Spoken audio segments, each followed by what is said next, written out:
بسم اللہ الرحمن الرحیم۔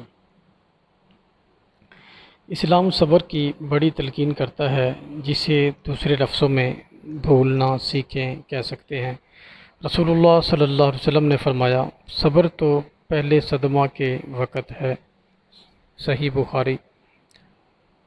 ایک بوڑھا آدمی کانچ کے برتنوں کا بڑا سا ٹوکرا سر پر اٹھائے شہر بیچنے کے لیے جا رہا تھا۔ چلتے چلتے اسے ہلکی سی ٹھوکر لگی تو ایک کانچ کا گلاس ٹوکرے سے پھسل کر نیچے گر پڑا اور ٹوٹ گیا۔ بوڑھا آدمی اپنی اسی رفتار سے چلتا رہا جیسے کچھ ہوا ہی نہ ہو۔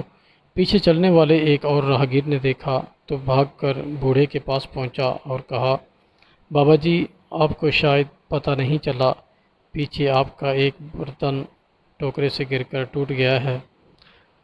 بوڑھا اپنی رفتار کم کیے بغیر بولا، بیٹا مجھے معلوم ہے۔ راہگیر حیران ہو کر بولا، بابا جی آپ کو معلوم ہے تو رکے نہیں۔ بوڑھا بولا، بیٹا جو چیز گر کر ٹوٹ گئی اس کے لیے اب رکنا بیکار ہے۔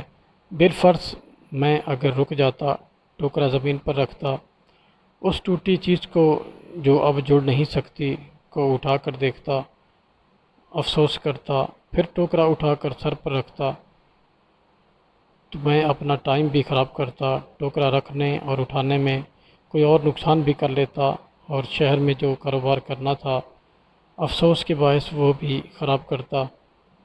بیٹا میں نے ٹوٹے گلاس کو وہیں چھوڑ کر اپنا بہت کچھ بچا لیا ہے۔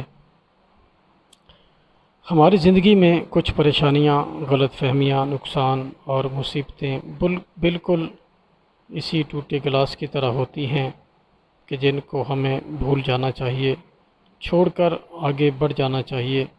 کیونکہ یہ وہ بوجھ ہوتے ہیں جو آپ کی رفتار کم کر دیتے ہیں، آپ کی مشقت بڑھا دیتے ہیں، آپ کے لیے نئی مصیبتیں اور پریشانیاں گھیر لاتے ہیں، آپ سے مسکراہٹ چھین لیتے ہیں، آگے بڑھنے کا حوصلہ اور چاہت ختم کر ڈالتے ہیں۔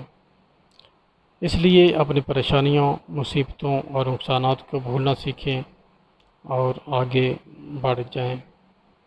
شکریہ۔